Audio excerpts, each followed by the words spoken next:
तो जैसा कि पिछले ब्लॉग में हमने आपको बताया था कि हम बस से उतर चुके थे और हमें बस से उतरते ही पता चला कि कमरे केवल लड़कियों को ही दिए गए हैं, लड़कों के लिए कहीं अलग व्यवस्था की गई है। तो एक नज़र बगीचे में मार के और चारों तरफ बसों को देख के हम चल दिए अपनी उसी सोने की व्यवस्था की तरफ, जहाँ पे हमें रास्ते में गुरुद्वारा मिला। बहुत रात हो जाने का हम वहाँ तो गए नहीं, क्योंकि नींद बहुत ज़ोरों की आ रही थी और भूख भी लगी हुई थी। तो बस उसी गंतव्य स्थान की ओर हम अग्रसर थे। देखा कि काफ़ी भीड़ हमारे आगे चल रही थी। उसी भीड़ के पीछे पीछे हम भी अपनी गंतव्य स्थान की ओर जाते जा रहे थे। जैसे जैसे गंतव्य स्थान के करीब जा रहे थे, भीड़ बढ़ती जा रही थी। बहुत सारे लोगों का जमावड़ा देख के हम थोड़ी सी परेशान हुए कि कैसे सो पाएंगे हम आज रात को। लेकिन फिर पता चला कि हॉल काफ़ी बड़ा है और गद्दों की व्यवस्था भरपूर है। एक आदमी के लिए 4 गद्दों की व्यवस्था। तो सुबह की शुरुआत होती है हमारी तबले के तालों के साथ, जिसमें चारों तरफ हर वादक कोई न कोई ताल के साथ अपना रियाज चालू कर चुका था। तो उस रियाज को सुनते हुए हमने निर्णय किया कि हम बाहर जाएंगे। बाहर जाते हमने बाथरूम ढूंढा और अपने सस्ते से ब्रश में मंजन लगा के हम निकल पड़े बाथरूम की तरफ, जिसमें हमारे साथी ने हमारा सहयोग किया। बाथरूम पहुँच के हमने दिनचर्या निपटाई और दिनचर्या से लौटते हुए हमने देखा कि कई तबला वादक ग्रुप में रियाज कर रहे हैं। उनके रियाज को देखकर हमारे अंदर का कलाकार जागा और हम पहुंच पड़े अपने बस की ओर। बस के पास जाके हमने अपना उठाया तबला और हम भी चल दिए रियाज के कार्यक्रम को अंजाम देने के लिए। तो तबला लेकर हम फिर से आए उस हॉल में और लौटते समय हमने देखा कि यहाँ आईडी कार्ड का वितरण चालू हो चुका है। तो हमने आईडी कार्ड लिया और आईडी कार्ड लेकर रियाज चालू कर दिया, जिसमें हमारे मित्र ने नई नई ताली बजाई और मैं मंत्रमुग्ध किया। बस उसी के बाद हम आगे चल दिए, क्योंकि हमें मिल रहा था हमारा नंबर, जिस नंबर के हिसाब से हमें बैठना था। तो पहले तो मुझे 1596 में नंबर मिला, लेकिन वहाँ जाके मेरा नंबर चेंज हो गया था। बस उसी के साथ हमने पहने अपने कुर्ते और हमें पता चला कि जाने की व्यवस्था कुछ नहीं है, हमें जाना पैदल ही है। तो अपने अपने वादन यंत्रों को उठाकर कोई सर पे कोई पीछे टांग के चल दिया था अपने गंतव्य स्थान की तरफ, जो कि था।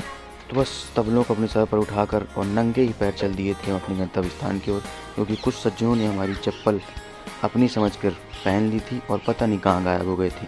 वो आखिरी दिन था जब मैं और मेरी चप्पल साथ में कहीं घूमने गए थे। उसके बाद से हम दोनों का मिलना हुआ ही नहीं। तो चलते चलते हम पहुँच ही गए थे महल के करीब, जहाँ हमें पता चला कि बहुत भीड़ आ चुकी है हमारे उस कार्यक्रम को देखने के लिए। और हमारे साथी बस झोला टांग कर देसी बाबू की तरह आगे आगे चल रहे थे और हमारा मार्गदर्शन कर रहे थे। पता उन्हें भी मार्ग का कुछ नहीं था, लेकिन बस आगे चल रहे थे। और आगे थोड़ा सा आगे चलते ही पता चला कि यहीं पे हमारा कार्यक्रम है, जहाँ पे सामने ही बहुत बड़ा पोस्टर लगा हुआ था। तो गेट से हम एंटर करते ही पता चला कि यहाँ कार्यक्रम बहुत ज़ोर शोर से है, क्योंकि पानी का टैंकर हमारे बगल से ही जा रहा था। सभी अपना अपना बोझ स्वयं उठाकर चलते ही जा रहे थे और यहाँ पे एक बार और पोस्टर हमें मिला। बस उसी सड़क को पकड़ के और महल के नज़ारे का आनंद लेते हुए हम आगे बढ़ते ही जा रहे थे। थोड़ी ही दूर में हमें पता चला कि इस महल में हमारा कार्यक्रम नहीं है, हमें थोड़ा सा और आगे जाना है। बस इसी आशा और उम्मीद के साथ हम अपने गंतव्य स्थान की ओर बढ़ते ही जा रहे थे, जिसमें बोझ हमारी पीठ में लदा हुआ था और हमारे मित्र अपने एक हाथ से उस बोझे को उठाकर हमारे पीछे चल रहे थे, जिसमें पब्लिक हमें देखकर आकर्षित हो रही थी कि आखिर ये लोग हैं कौन, जो सफ़ेद कपड़ों में इतना बोझा लिए जा रहे हैं। लेकिन उससे हमें क्या, हमें तो जाना उसी जगह पर है। तो बस उसी चप्पल खोने के दुख के साथ और कम से कम 6 किलो के उस वजन के साथ हम चलते ही जा रहे थे। चलते चलते हम महल के अंदर पहुंच गए, जिसमें हमें पता चला कि कार्यक्रम महल के अंदर नहीं, महल की सरहद के अंदर है, जहां अलग से व्यवस्था की गई है। बस थोड़ी थोड़ी जानकारियां और मंजिल करीब आ रही थी। सामने हमारे एक भाई साहब, जो कि मेरी स्टाइल कॉपी करके बैग को पीछे टांग रखा था। बस इसी उम्मीद के साथ कि कुछ अच्छा होगा हम चलते ही जा रहे थे, क्योंकि वो उम्मीद यह थी कि यहाँ पर सभी तबला वादक आके अपनी अपनी चप्पलें उतारने वाले थे। तो अगर मुझे मेरी चप्पल यहीं मिल जाती तो मैं दोबारा से उस दुख को भूलकर खुश हो जाता, लेकिन ऐसा नहीं हुआ। फिर मैं आगे चल दिया। आगे चलने में पता चला कि ये भाई साहब अपने तबले की जेड प्लस सिक्योरिटी के साथ वहीं खड़े हुए हैं और हमें बैठने का स्थान पता चला कि जो बैच नंबर आपको मिला हुआ है उसी बैच नंबर के हिसाब से जाकर उस जगह पर बैठ जाना है। लेकिन हमें पता चला कि अभी समय तो बहुत है हमारे पास, तो हम क्या करें। तो हम वहाँ से हुए वापस और तुरंत घुस गए महल के अंदर घूमने के लिए। घूमने जैसा तो वहाँ मुझे ज़्यादा कुछ दिखा नहीं, क्योंकि कोई गाइड तो था नहीं, तो हमें कोई जानकारी मिली नहीं। जानकारी के अभाव में इस कुंड को पहचानते हुए और इसमें कुछ प्रेमी युगलों के नाम देखते हुए हम घूमने लगे महल, जिसमें बहुत सी अच्छी अच्छी कलाकृतियाँ थीं। एक से एक कमरे, दरवाजे, नई नई चीज़ें बनी हुई थी। बस फ़ोन लेकर और आगे बढ़ता हुआ मैं ढूंढ रहा था कि कुछ रोचक कुछ जानकारियाँ वहाँ मिली, जिसमें मुझे ये बोर्ड दिखा, जिसे पढ़ने का प्रयास मैंने किया, लेकिन मेरे दोस्त ने बड़े प्रेम से कहा चल बे। फिर मैं उसके पीछे पीछे आगे चल पड़ा। फ़ोन उन्होंने भी चालू कर रखा था, लेकिन पता नहीं क्या कर रहे थे। मैं इस घेरे के अंदर आया, मुझे लगा कुछ सिग्नल भेजने का स्थान है, लेकिन पता चला कि बस टाइम पास के लिए बनाया गया। तो बस यही घूम रहे थे। आगे चल के हमने देखा तो हमें बहुत बड़ी जानकारी मिली कि दुनिया तो नीचे ही रह गई, हम ज़्यादा ऊपर निकल आए। लेकिन खुशी तो इस बात की थी कि कहीं तो हम जीवन की ऊंचाइयों पर पहुंच गए। वहाँ दूसरी तरफ हमारे दोस्त लोग नज़ारे का आनंद ले रहे थे और हम भी दुनिया को झूम कर करके छोटा और बड़ा करते जा रहे थे। इन्हीं सब खुशियों के साथ चारों तरफ घूमते हुए नए नए आदमियों को केवल चेहरे से पहचान रहे थे, क्योंकि कपड़े उन्होंने सेम पहन रखे थे। 1500 लोग की गिनती के कारण हम केवल चेहरे से लोगों को पहचान रहे थे। और मैंने बीच में कैमरा बंद कर रखा था, क्योंकि कई कमरों में हमें कई प्रेमी युगल मिले, कुछ की परिस्थितियाँ गंभीर थी, इसीलिए मैंने कैमरा चालू रखना मुनासिब नहीं समझा। तो जितनी फुटेज मैं आपके लिए बना सका, मैंने कैमरा वहीं चालू रखा और बाकी मैंने कट कर दी। मैं किसी की प्राइवेसी भंग नहीं करना चाहता था, मेरा यह उद्देश्य नहीं था, लेकिन फिर भी अनजाने में मैंने उनकी प्राइवेसी। तो महल के नज़ारे के बाद हम पहुंच चुके थे फिर से उसी स्टेज की तरफ, जहां पर अब समय हो चुका था कार्यक्रम का। तो चुपचाप कैमरा सेल्फी मोड में चालू करके और अपने दोस्त के चित्रहार करते हुए, चारों तरफ कैमरा घुमाते हुए, अपने आप को स्पेशल फील कराते हुए मैं चल दिया अपने स्थान की ओर जहाँ मुझे बैठना था। नंबरों को देखते हुए, अपना नंबर पहचानते हुए मैं आगे बढ़ रहा था। कुछ छोटे, कुछ बड़े, कुछ चौड़े, कुछ लंबे लोगों को देखते हुए मुस्कुराते हुए आगे बढ़ा और अपने स्थान पर पहुंचा। पता चला कि बैचेस वापस लिए जा चुके हैं, आपको वहीं बैठना है जहां के वो आपको बैच देंगे।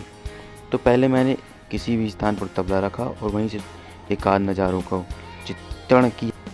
तो धूप में बैठ के व्यवस्था की बुराई कर ही रहे थे कि पता चला वहाँ से कुछ गमछे वितरण किए जा रहे हैं ताकि हमें धूप न लगे। तो भाई धीरे धीरे गमछे बांट रहे थे। हमें लगा इसे तो बहुत टाइम लग जाएगा, लेकिन ऐसा नहीं। भाई की स्पीड बहुत तेज़ थी, तुरंत हमारे पास गमछा आ गया। लेकिन फिर पता चला कि ये गमछा उड़ना नहीं है, अपने लेफ़्ट साइड के हाथ के ऊपर रखना है। और ये भाई अकेले बैठकर तबला बजा रहे थे, लेकिन हम तो अलग ही शूटिंग कर रहे थे। बस इंतज़ार था कब कार्यक्रम हो और कब हम तबला बजाएं। एक्साइटेड तो बहुत थे, लेकिन धूप इतनी थी, एक्साइटमेंट जो थी वो कम हो चुकी थी। थोड़ी सी फ़ोटोज़ आपके सामने प्रेजेंट करूँगा, उसके बाद दोबारा वीडियो शूटिंग। तो माननीय डॉक्टर मोहन यादव जी आने वाले थे, अभी आए नहीं थे, लेकिन फिर भी भीड़ इतनी हो चुकी थी कि हमें लग रहा था क्या पता कहाँ से कब उनका आगमन हो जाए। उन्हीं के इंतज़ार में और छोटे बच्चों के साथ हंसी टोली करते हुए हम बैठे थे कार्यक्रम के इंतज़ार में। और उनका आगमन हुआ, सभी ने ताली बजाई, मैंने वीडियो शूटिंग की और अपने आप को ही DSLR की फीलिंग दी। बस कार्यक्रम को निपटा के हम चल दिए थे अपने गंतव्य स्थान की ओर, जहाँ पे जाके हमको फिर से सोना था, लेकिन उसके पहले थोड़ा सा खाना खाना था। तो बस चलते चलते और दोबारा उसी का प्रयास करने जा रहा था कि क्या पता फिर से उस भीड़ में मुझे मेरी प्यारी चप्पलें मिल जाएं। तो अपने मित्र को साथ लेकर मैं पहुंचा उस विशाल चप्पलों के जमावड़े के पास, जहाँ सभी ने चप्पल उतार रखी थी। लेकिन जैसा मैंने सोचा था वैसा वहाँ कुछ भी नहीं हुआ। मैं फिर से नंगे पैर ही रह गया, लेकिन मित्र के जूते सही सलामत थे।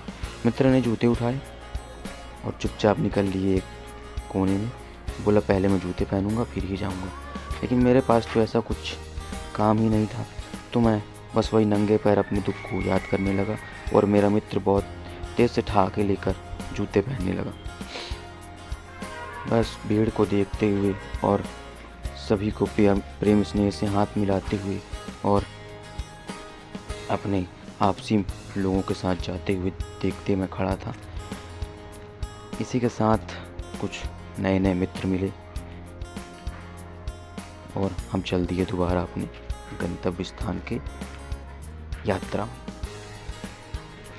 तो चलते चलते हमारे बगल से बहुत सी महंगी गाड़ियाँ गुजरी, बड़े बड़े आदमी गुजरे, जिसमें से ये गाड़ी तो यही ले लो आप, ये भी ले लो आप, कोई भी ले लो, अच्छी गाड़ियाँ हैं। तो हम बस चलते ही जा रहे थे क्योंकि हमें पता था कि वाहन की कोई व्यवस्था नहीं है, पैसा अपनी जेब से देना है, तो इससे अच्छा पैदल ही चल लो भाई। तो पैदल चल ही रहे थे, सीढ़ियाँ चढ़ ही रहे थे। बस उसी ठिठोली में मेरे मित्र ने कहा कि रोड बहुत चिकनी है दोस्त, आराम से चलना, क्योंकि उसे पता था कि मेरे पैर में चक्कर ही नहीं। तो अपने आंसुओं को पोंछते हुए मैं फिर से आगे बढ़ने लगा। एक हाथ में फ़ोन कंटिन्यू लेके रखा था क्योंकि मेरे पास कोई एडिशनल थिंग नहीं थी, तो थोड़ा सा शेक कर रहा है वीडियो, तो उसको आप जज ना करें। थोड़ा सा आपको अलग चीज़ दिखाने का प्रयास करूँगा, बस पिक्सल्स फट गए थोड़ा सा। बस उसी रोड को पकड़ के हम चल दिए अपने उस गुरुद्वारे की मंजिल की ओर, जहाँ जाकर हमें फिर से सोना ही था। तो चलते चलते कट जाएं रास्ते, कल हो ना हो, यही सब। थोड़ी देर तक चलने के बाद हम पहुँच गए गुरुद्वारे। वहाँ जाके हम तुरंत रुमाल बांध के पहुँच गए लंगर खाने, क्योंकि भूख बहुत जोरों की लगी हुई थी। क्योंकि मैंने टोपा लगाया हुआ था इसलिए मुझे रुमाल की ज़रूरत नहीं पड़ी। तो पहुँचकर हमने चखा लंगर, जहाँ का खाना बहुत ही अच्छा था, और चल दिए बस में बैठ कर दोबारा मैहर की ओर, जिसमें हमने पूरे ग्वालियर को कवर किया। लेकिन पूरी वीडियोस में आपको दिखा नहीं पाऊँगा, वैसे ये वीडियो बहुत बड़ी हो जाती है। तो पिछले ब्लॉग में तो आपने अच्छा सहयोग किया, इस ब्लॉग में भी मैं आपका सहयोग चाह ही रहा हूँ। तो बस इसी आशा के साथ मैं आपसे विदा लेना चाहूँगा। बहुत बहुत धन्यवाद मेरा यहाँ तक सहयोग करने के लिए और इस वीडियो को पूरा देखने के लिए। सब्सक्राइब ज़रूर करिएगा। धन्यवाद।